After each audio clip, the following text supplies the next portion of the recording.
Today we're sprouting sprouts, and if you didn't already know it, they are incredibly healthy for you. We enjoy making them because they have a delicious clean taste and they have a nice crunch. So let's go over the seeds we have to sprout.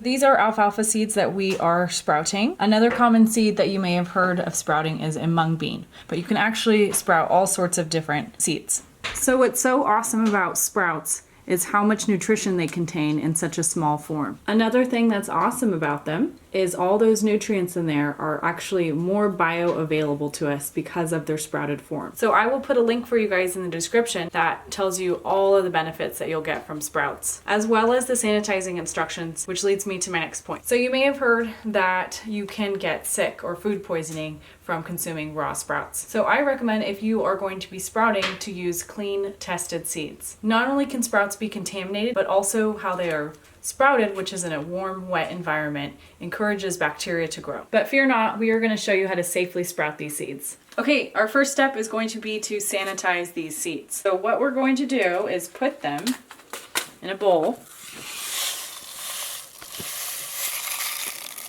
So the method we are using is on the website that I mentioned before. It's a hydrogen peroxide mix, and we've used it before. It works well for us. You want to start with 33 ounces of water. You want to use room temperature water and preferably potable water. And the next step is to put 3% hydrogen peroxide in. And the recipe calls for 5 fluid ounces, so that is 10 tablespoons. So you want to get all the seeds. You don't want clumps if you can prevent it, and try to get them mixed in there so they're sinking down. Not all of them are going to sink, some of them will float. And you want to do 2 tablespoons or 1 fluid ounce of distilled white vinegar. And this is your sanitation or disinfecting solution.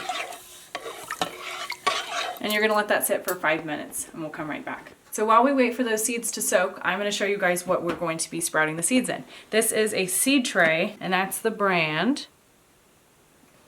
And it has 4 different layers, but it has this bottom pot too. And that's where we're going to catch the water. So you don't need to have one of these to sprout seeds. You can actually use a mason jar and a drainable cap, but we've never done it that way. Just look that up online if you want to do that. I really highly recommend these. And because it was in storage, I just ran it through some hot water just to kind of disinfect it. I don't believe it is safe to go through the dishwasher. Okay, so we're ready to strain these seeds. We're gonna walk over to the sink. And you want a pretty fine strainer. So while you're doing this, you want to make sure to rinse the seeds several times. So I'm going to get them all out of the bowl first. So after you've rinsed them a few times, we're going to be putting them right back into the bowl. So you want to add enough water for the seeds to be covered. I have a little extra in there, and that's okay if some of them are floating.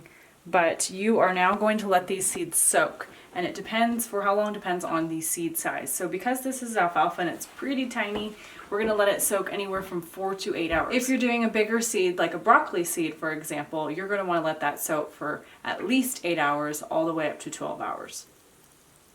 It's the next morning, and we are now going to strain these seeds. So I don't know if you can tell, but they have gotten a little bit thicker or more swollen. I'm just going to give them a light rinse again. So we've got our seed trays lined up here. I have 4. Let's grab a spoon full. And what you want to do is spread these out.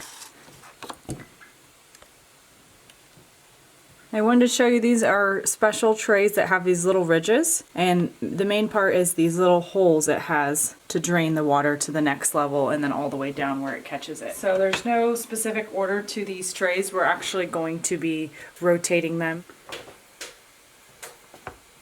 First thing we want to do now that we have all these trays lined up is pour 2 cups of water. So that's going to be your measurement. It's 2 cups of water in. And that's okay if all those seeds float around. They're going to settle down. How often you do this depends on the environment you're in. It's generally 2 to 3 times a day. Because we're in a cooler climate, I'm gonna keep an eye on them. We'll probably end up doing it 2 times a day. We don't want the seeds to dry out, and we also don't want them to stay super soggy. The lid tells you that you don't want to actually seal it, so that's gonna make really bad conditions for you. You actually do want to let them just breathe a little bit. I generally put this on with just a tiny bit of exposure. So as far as placement, I'm gonna put them up here, but you want to keep them out of direct sun. You can have them in indirect sun, a part of your house, that works fine. And you also want to keep the temperature anywhere from like 65 to 80 in your house. They're going to sprout much faster and more reliably. So it's been a while since we made these seeds, and usually you want to measure out how much you're going to make before you sanitize them and soak them. And I failed to do that. So we have a whole bunch of extras. So I am going to try the mason jar method. So let's divvy these up into 2 mason jars. I'm going to put about a cup of water in each of these jars. And if you have cheesecloth or muslin cloth, that's what I'm going to use. The way I've seen it online is people have special lids for them that drain. So we're just going to do it this way. See, it's the same concept as the seed tray. And then you want to have an area for them to basically drain. Okay, what I did was remove the water because you don't want the seeds to be sitting in a puddle of water. So I'm just going to do the same thing. I'm going to be rinsing these probably 2 times a day and letting that water drain out. Today is day 2 of sprouting these seeds. And we can see that they actually are starting to sprout. These guys are starting to sprout too. So we're going to put 2 cups of water in these, and I will show you guys. So this is the water that has drained. I'm going to dump that. And then what you want to do is you want to alternate the trays. So I'm going to put the top tray at the bottom and stack it just like that. And we're going to do this each time we rinse. So I'm going to add 2 more cups of water and just put the lid back on.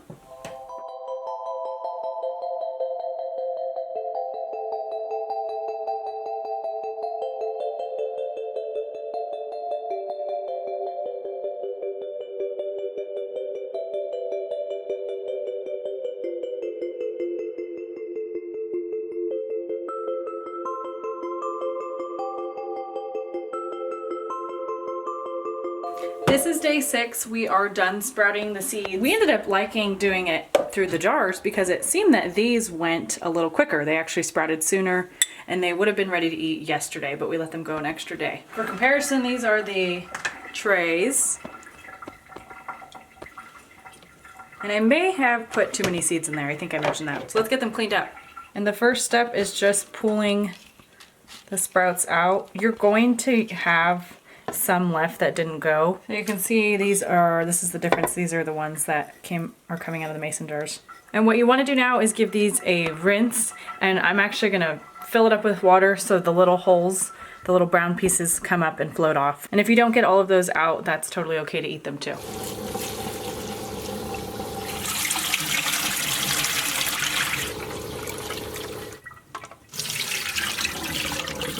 You want to let them dry out. You can use paper towels or a kitchen towel. So this is the finished product, and we are going to get to making some sandwiches.